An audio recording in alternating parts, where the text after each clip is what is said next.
O governo do estado e a Assembleia Legislativa aprovaram a manutenção da tarifa rural noturna, que garante desconto na conta de energia elétrica para os produtores paranaenses. A FAEP atuou intensamente para garantir a continuidade desse benefício, que atinge quase 1 milhão de pessoas. E os levantamentos dos custos de produção da avicultura e da suinocultura no estado. Todos os anos, a federação realiza um levantamento para que os produtores tenham na ponta do lápis os números da sua atividade. Eu sou André Amorim e esses são os temas do podcast Boletim no Rádio, que começa agora. Bem, e para começar essa conversa, eu queria apresentar aqui os meus companheiros desse episódio, começando pela Nicole Vilsek, que é técnica do Departamento Técnico do Senar e acompanha já há muito tempo a cadeia da suinocultura. Olá, Nicole, como é que vai? Oi, André. Oi, Antônio. Boa tarde, pessoal. Eu estou bem também, espero que todos estejam também. E ao meu lado aqui, eu tenho meu colega, o jornalista Antônio Senkowski. Como é que vai, Antônio? Tudo tranquilo, André. Muito obrigado mais uma vez pelo convite. E é uma satisfação estar aqui com vocês e com nossa família rural paranaense. Bom, já que você falou em família rural paranaense, Antônio, eu queria começar falando de um assunto que tem impacto direto na vida dessa família aí que você mencionou, que é a manutenção da tarifa rural noturna pelos próximos 2 anos. Para quem não sabe, a Tarifa Rural Noturna é um programa que já existe há alguns anos no governo do estado e ele prevê um desconto de 60% na tarifa de energia elétrica entre as 21h30 e as 6 da manhã do dia seguinte. Isso é muito importante porque muitas atividades econômicas aí do agronegócio têm na energia elétrica um dos principais insumos, ou seja, é um custo que pesa no bolso do agricultor. Então, essa medida aí vem em boa hora e espero que traga a segurança, né, Antônio, que estava meio, como se diz na gíria, meio embaçado a esse negócio da tarifa, né? Para quem acompanha aqui a gente, né, nos nossos canais, nas nossas redes sociais, na nossa revista, sabe que a gente sempre está batendo nessa tecla, né? E nos últimos meses houveram várias movimentações aí, ameaças de não haver recursos para esse programa no ano que vem. A FAEP, desde o começo, acompanhou, foi em cima aí dos deputados. O presidente Agdi Meneghetti esteve junto com o governador Carlos Massa Júnior para levar aí um estudo que a FAEP fez esse ano, mostrando que são milhares de produtores paranaenses, mais de 1 milhão de pessoas afetadas, André. É muita gente, né? Barbaridade. E você pega o estado como o Paraná, né, que é líder na avicultura, é líder na produção de tilápia, que são cadeias aí que usam energia elétrica pra caramba, né? O governo desconsiderar esse programa, não prever no seu orçamento, é muito temerário, né? E é por isso que tem tanta importância a força da representatividade do sistema sindical, né? Fez toda a diferença nesse momento, para mostrar que o setor está unido e forte para garantir algo que não é um luxo, digamos assim, é algo fundamental para garantir a viabilidade de muitos negócios. E então, gente, fica registrada aí essa vitória de todos os produtores paranaenses aí. A FAEP aí não é puxar a sardinha para o nosso lado, mas a FAEP foi quem puxou essa conversa, trazendo aí para o debate outras instituições, cooperativas, os sindicatos rurais, ou seja, porque é uma pauta de interesse de todo o setor produtivo. E aí ficou acertado, né, André? É interessante a gente lembrar, ficou acertado um programa de energias renováveis que vai ser, então, vai haver uma transição nos próximos anos para que o governo disponibilize linhas de crédito com juros baixos para os produtores rurais investirem em painéis solares, em biodigestores, em energia limpa, para garantir, então, além de economia, sustentabilidade a médio e longo prazo para a atividade agropecuária aqui no Paraná. Então, foi aí uma conquista de um momento aí de 2 anos de transição que vai ser uma revolução no modo aí de produção de várias coisas, né? Aves, suínos, peixes, várias culturas aí, o leite, algumas culturas agrícolas também, como o fumo, também às vezes, né, tem aí maquinários que são usados para beneficiamento. São muitas cadeias mesmo envolvidas e que agora tem esse respiro aí para se adaptar nos próximos 2 anos a essa nova realidade. Isso mesmo. Então, para você que está nos ouvindo aí, guarde bem, próximo ano, 2021 e 2022, estamos garantidos aí com a tarifa rural noturna. Depois disso, aí provavelmente vai haver outra negociação, mas por enquanto dá para a gente registrar e comemorar mais essa vitória da FAEP. E já que você não está falando de energia elétrica, eu queria perguntar para a Nicole. Nicole, o produtor de suíno precisa de muita energia elétrica? É uma atividade que demanda muita energia? A suinocultura, elas tem sim, a energia elétrica tem sim um grande custo, né? É um fator que evidencia-se nos custos de produção da suinocultura, mas a cadeia mais afetada mesmo hoje a gente considera a avicultura, por conta dos manejos noturnos alimentares que existem. Então, é o momento que o aviário precisa estar iluminado, tem a questão dos aquecimentos, enfim, toda essa situação. E, realmente, como vocês bem colocaram, essa conquista ela é muito importante e vem a calhar junto com a matéria de custos produtivos. Opa! Que nós vamos conversar aí, né? É isso mesmo. Não sei se o leitor acompanha a história desse levantamento. Todos os anos, algumas exceções bem pontuais, né, Nicole, que a gente não fez esse levantamento, né? Mas anualmente a FAEP vai a campo e coleta nas principais regiões produtoras os dados para a gente ter esse levantamento de custos, que é o quê? Vê se eu estou falando bobagem, hein, Nicole? Pode me corrigir.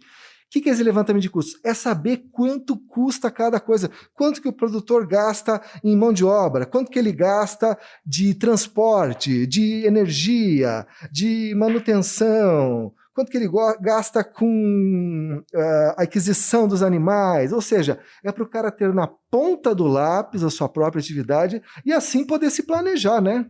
Como é que fazia antes de ter esse custo? Sem um levantamento fica difícil se planejar, né? É isso mesmo. Esse levantamento, essas reuniões acontecem justamente para isso, para o produtor ter na ponta do lápis os seus gastos, ele organizar essa atividade.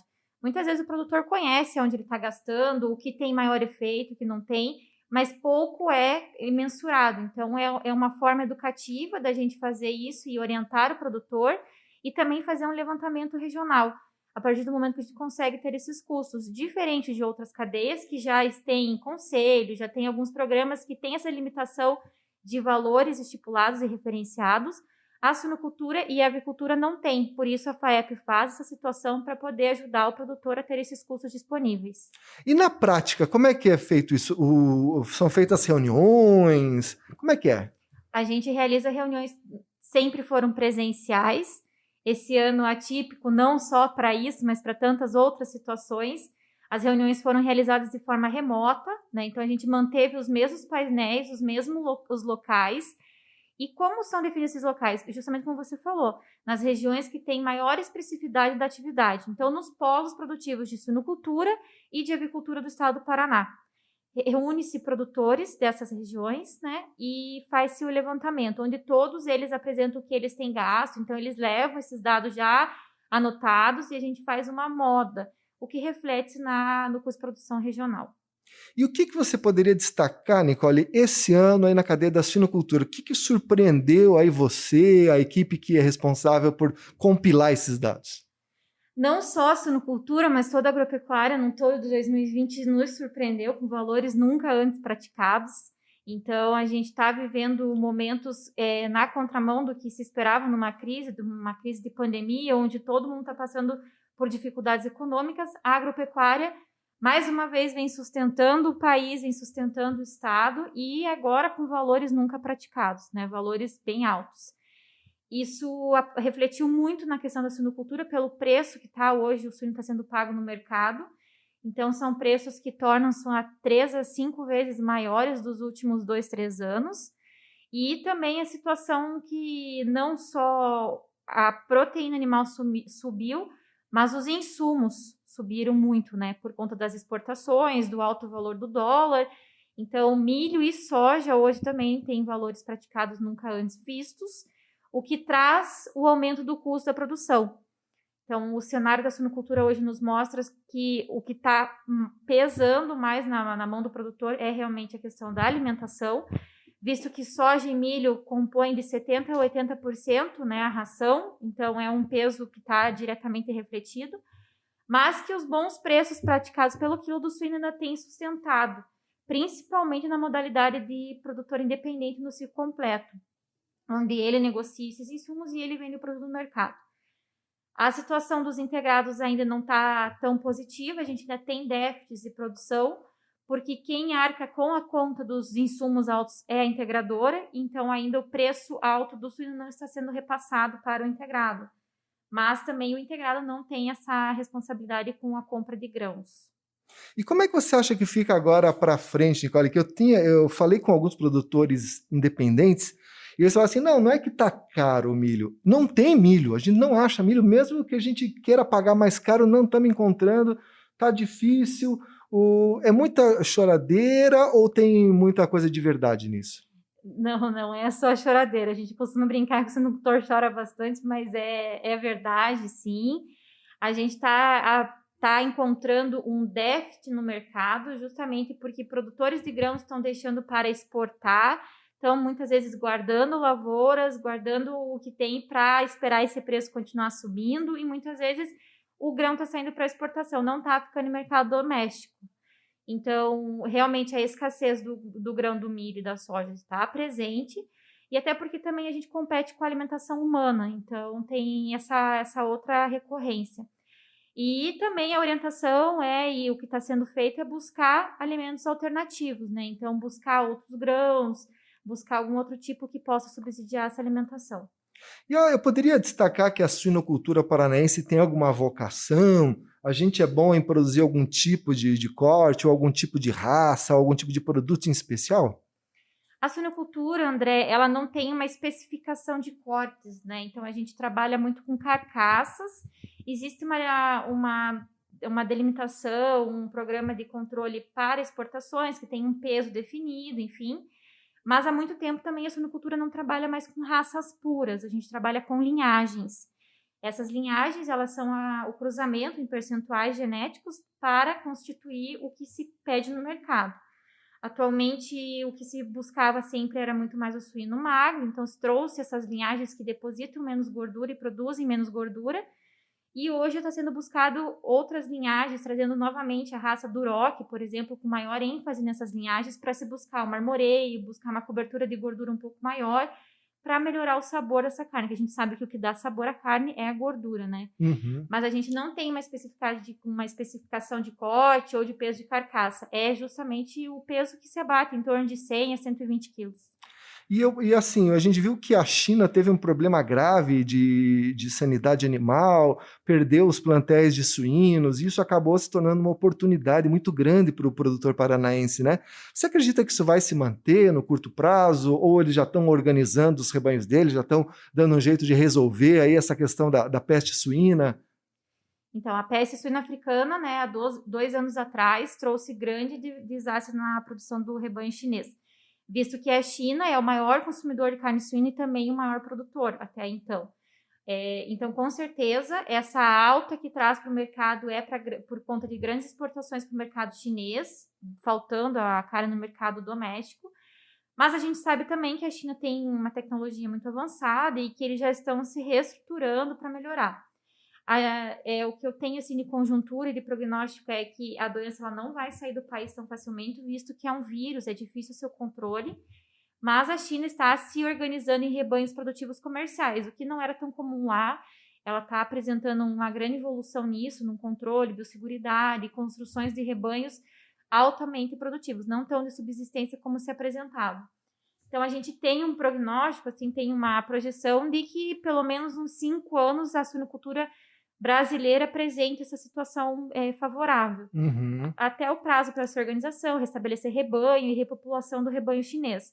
Mas a gente também já busca novas exportações, a gente vê que o mundo está querendo comer carne, e carne suína, que é a carne mais consumida mundialmente. E também a situação do Paraná estar saindo do status de livre sem vacinação de febre aftosa. Isso também busca novos mercados, novas fronteiras para exportação. Às vezes o nosso ouvinte pode pensar, mas febre aftosa eu vacino o boi, o que tem a ver com o porco? Tem tudo a ver, meu amigo, porque o fim da vacinação nada mais é do que uma chancela do mercado internacional em relação à nossa qualidade de sanidade animal. Ou seja, quando eu paro de vacinar o porco, eu estou provando para o mundo que eu tenho boa defesa agropecuária e que eu posso garantir a qualidade de todos os meus produtos agropecuários, né? E também, só lembrando, a febre aftosa, ela contamina, assim, suínos, né? Opa, que burrice minha, não sabia dessa. Mas não vacina, né? O suíno vacina. O vacina. suíno não vacina porque ele tem um controle, né? Hoje os suínos são de granjas comerciais, enfim, toda a situação de vigilância e epidemiológica deles. Mas a febre aftosa acomete todos os animais de casco fendido. Então, caprinos, ovinos, suínos, bovinos, são todos eles. Olha aí, eu achava que era só o bovino e o bobalino. Não, fica aí mais um conhecimento. Todos Olha os aí, animais de casco fendido. Vocês viram, ouvintes? Não é só vocês que aí ganham conhecimento ouvindo o podcast. Eu também, que estou aqui dentro, acabo aprendendo muito. Né?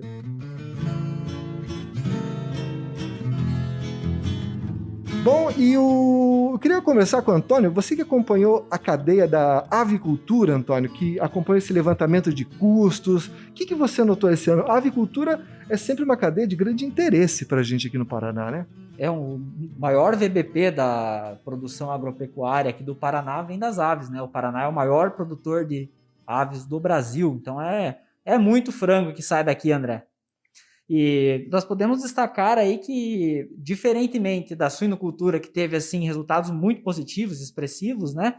A avicultura teve leves melhoras, mas um pouco abaixo das expectativas iniciais aí, sabe, em relação a toda essa questão, né? Houve um aumento expressivo das exportações em termos de reais, saíram aí de 9,5 bilhões de reais em 2019 para 11 bilhões em 2020, então quase 16% de aumento. Mas quando você vai pegar a remuneração que as agroindústrias estão pagando para os produtores rurais, não houve esse mesmo ritmo, né, positivo aí de expansão. Uma das coisas que chama a atenção também é que a viabilidade está diretamente ligada aí da avicultura com a escala. Quanto maior a escala do produtor, a viabilidade ela é maior em relação a médio e longo prazo. Ou seja, o cara que tem mais galpões, aloja mais aves, ele consegue diluir os custos dele de repente? Exatamente. Então você consegue ter claramente aí que não é uma regra, em muitos casos, em algumas regiões, né, é uma realidade bastante complexa, cada região tem a sua especificidade, mas via de regra, os aviários maiores estão com margens um pouco mais confortáveis do que os menores. E quanto menor, aí você tem uma dificuldade maior em relação a esse equilíbrio financeiro, e muitas vezes os menores têm uma dificuldade maior de ver a questão da mão de obra, que é o maior gasto da avicultura. Em primeiro lugar é a mão de obra, em segundo lugar, via de regra, a energia elétrica. Então são os dois vilões aí da avicultura, né? E a mão de obra familiar muitas vezes não entra na conta, mas tem que entrar, porque aquela pessoa poderia estar desenvolvendo uma outra atividade, né? Então, esse é um grande risco que há na avicultura, que muitas vezes os produtores não se dão conta, e é preciso calcular mesmo, ter tudo na ponta do lápis para ver se realmente não valeria a pena você ter outra atividade, se você não está torrando aí seu patrimônio durante os anos e daqui a pouco não vai ser mais viável ampliar, fazer a manutenção dos galpões, né? E todas essas coisas que são fundamentais, porque a integradora exige... E com razão, porque os compradores internacionais também exigem padrões de seguridade para garantir segurança alimentar, né? E é uma coisa interessante que você destacou aí, Antônio, que é sendo a mão de obra aí o principal custo e também a energia, né? Quando a gente pega a suinocultura, a gente vê que em alguns casos é a alimentação, na maioria dos casos é a alimentação o maior custo. Isso porque, eu acho que a Nicole pode me corrigir se eu estiver errado, porque na suinocultura a integração não é tão presente como na avicultura, né? Na avicultura, eu arrisco dizer que, 100% dos produtores são integrados, né? Exatamente. Aí, como na suinocultura, a gente vê isso claramente, né? Quando a gente pega os dados aí do levantamento, a gente vê que nas atividades onde você não tem integração, que você tem produtores independentes, como é o ciclo completo, né? A alimentação ela é quase mais de 70% do custo. Enquanto que nas outras, por exemplo, onde você tem o comodato, né, que é a integração na suinocultura, você vê que é a mão de obra. Isso é uma regra, mais ou menos, Nicole? Ou a mão de obra ou a alimentação são, vamos dizer assim, os dois custos mais significativos, aí, dependendo da atividade da suinocultura? São os custos que apresentaram já e já vem apresentando nos outros painéis o maior impacto, essa questão da mão de obra e da alimentação. Você muito bem colocou, hoje a avicultura paranaense está 100% na forma de integração, ou cooperativismo, então não existe avicultura de forma independente, onde o produtor é responsável pela compra de insumos e venda do seu produto. O diferente que acontece na suinocultura. A suinocultura a gente tem em torno de 60% dentro da integração e 40% ainda no modelo integrado. Então, essa repercussão e essa diferença entre os custos varia nessas duas cadeias por conta dessa situação. Inclusive, eu queria chamar agora um áudio que nós recebemos aí da Mariana Solari, que é a técnica responsável aí por acompanhar a avicultura aqui no departamento técnico do Senar, e vamos escutar o que ela diz para a gente. O levantamento de custos que nós fizemos agora em novembro de 2020, ele foi muito desafiador nesse novo formato por videoconferências. E como a gente sabe, no campo ainda temos muitas limitações na conexão. Mas, de qualquer forma, como sempre, tivemos o apoio dos produtores rurais que compareceram e enviaram as informações de que precisávamos para produzir dados, para eles continuarem discutindo com as cooperativas, com as integradoras, os assuntos relacionados aos custos de produção deles. Temos diversas condições no estado, são muito diferentes. Produção de frango pesado, que foi a maioria dos levantamentos realizados, e produção do frango griller. Numa maneira geral, não temos grandes alterações relacionadas ao ano passado, nem no custo, nem na remuneração. Existiu uma expectativa de melhora na remuneração por conta das exportações aquecidas e o valor do dólar, mas isso a gente não conseguiu verificar na realidade. Muito embora tenha sido uma realidade muito desafiadora, um contexto mundial muito desafiador, e a gente sabe que as integradoras, as cooperativas tiveram que investir muito dinheiro, tempo e recursos de uma maneira geral para conseguir manter as produções, né, e, consequentemente, os frangos no campo, os alojamentos. Então, o grande desafio também deste ano foi a escassez dos grãos, com uma exportação também aquecida. Não tivemos tanta disponibilidade para alimentação animal.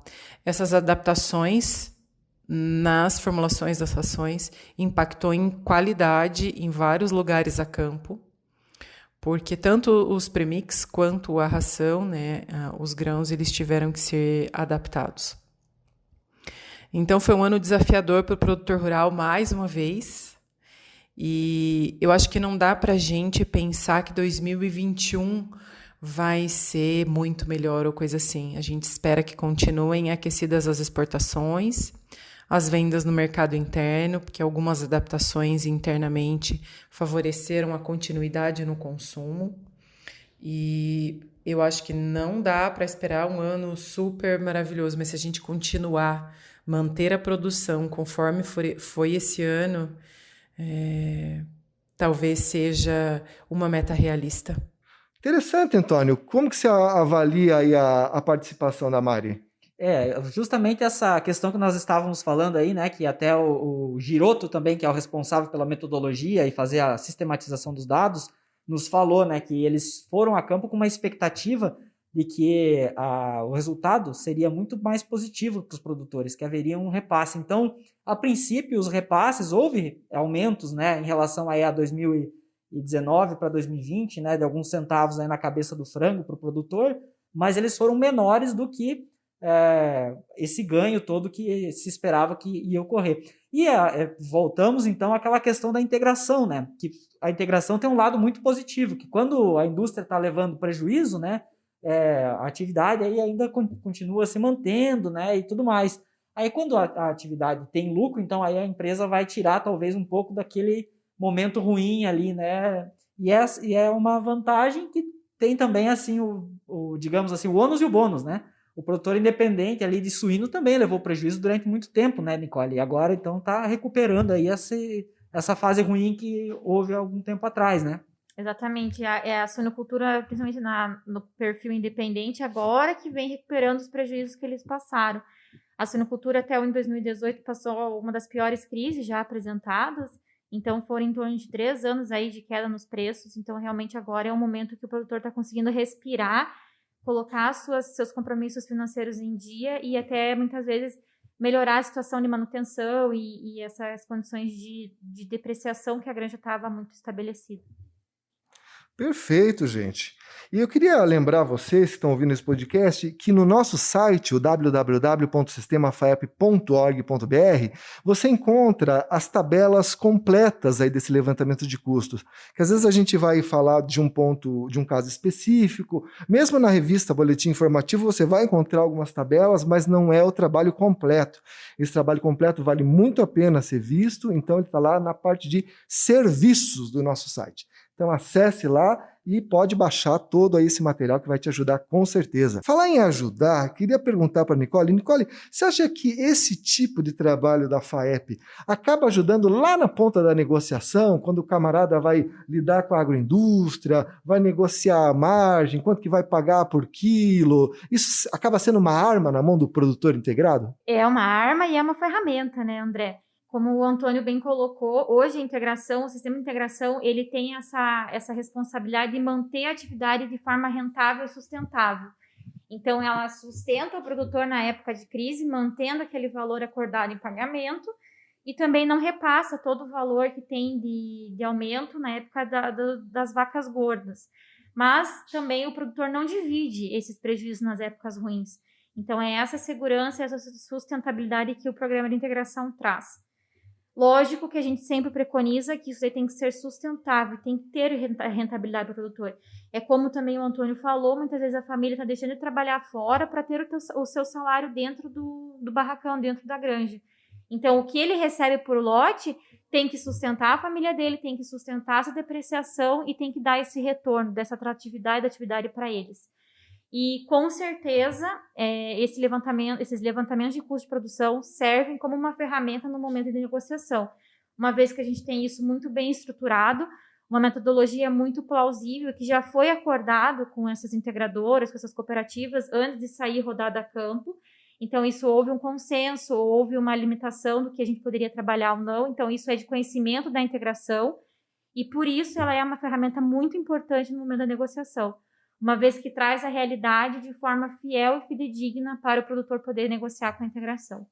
E nós tivemos até resultados concretos esse ano, né? Em Carambeí, eu não sei se era a JBS, qual que era a unidade agroindustrial, que os produtores aí se mobilizaram e negociaram e conseguiram aí um aumento aí no preço pago pela agroindústria, né? Essa metodologia da FAEP ela é muito respeitada, né? As indústrias têm realmente não tem um questionamento assim em relação ao método de levantamento, né? Então, essa que é a importância também de ter uma instituição como a FAEP por trás, conduzindo esse trabalho, para dar credibilidade realmente aos números e fazer isso de forma constante, ao longo de vários anos, que é o que está sendo feito para que seja possível, então, ter um histórico de evolução e aí poder sentar na mesa realmente com credibilidade, confiança nesses dados, né? Isso mesmo. Então, meu amigo, não adianta a FAEP levantar os dados e você não acessá-los para você incluir esse conhecimento aí na sua atividade. Então, conheça os seus dados e conheça os dados aí da atividade, os dados do seu vizinho, da sua região, que isso com certeza vai te ajudar na hora de você negociar um preço melhor aí para sua produção. Hein, André? E outra coisa importante é que o produtor, então, veja os dados agora e se estimule a calcular os seus custos. Isso mesmo. E no ano que vem participar das rodadas de custos, porque quanto mais produtores participarem, mais fiel vai ser o resultado e mais confiança a indústria vai ter também na hora de analisar esses números e comparar com as planilhas que eles têm lá também que disponibilizam, né? Isso mesmo. Bem, amigos, nós estamos ficando por aqui. Quero agradecer muito a presença da Nicole, do Antônio aqui nesse episódio. Muito obrigado. E queria falar para vocês que esse é o último episódio de 2020. Nós chegamos ao episódio número 50. Esse ano nós gravamos, acho que 21. Então, eu queria agradecer você, ouvinte aí, que está nos aguentando aí há todo esse tempo, aí está nos dando aí a honra da sua audiência. Muito obrigado. No ano que vem a gente pretende continuar esse trabalho. E sinta-se à vontade aí para mandar mensagens para nós, aí através do nosso site, das nossas redes sociais, que é sempre muito prazeroso e muito útil a gente receber esse feedback de vocês. Então, com essa mensagem, eu queria falar para vocês que outros episódios você pode acessar no nosso site, que é o www.sistemafaep.org.br. e lá você tem os endereços para as nossas redes sociais. Você também pode ouvir esse podcast no Spotify, no YouTube e eu acho que no Deezer também, Antônio? No nosso aplicativo, né? E no nosso aplicativo, bem lembrado, a gente tem um aplicativo de celular que você pode baixar gratuitamente, você vai receber cotações de mercado, previsão do tempo e esse podcast, entre outros materiais de comunicação. Inclusive no aplicativo tem o curso de produção de avicultura, né? Olha aí, é mesmo? Tá tudo lá? Tem lá. O produtor ele tem como simular o custo dele através do aplicativo. Tem como se fosse uma calculadora? Isso. É uma calculadora, calculadora. Realmente, eu não tava lembrando, olha só. Olha aí, ó. Vamos dar uma analisada lá, porque também tem um... Ficou fácil, hein, produtor? Não precisa nem tirar o caderno do armário, aí tudo digital, você calcula ali, hein? Fica bem fácil, não tem desculpa pra você não fazer isso, hein? E é mais difícil o camarada derrubar daí, né? Que cuida mais do celular do que do caderninho, né? É verdade. Então é isso, gente. Obrigado aí por esse ano aí de parceria e até 2021.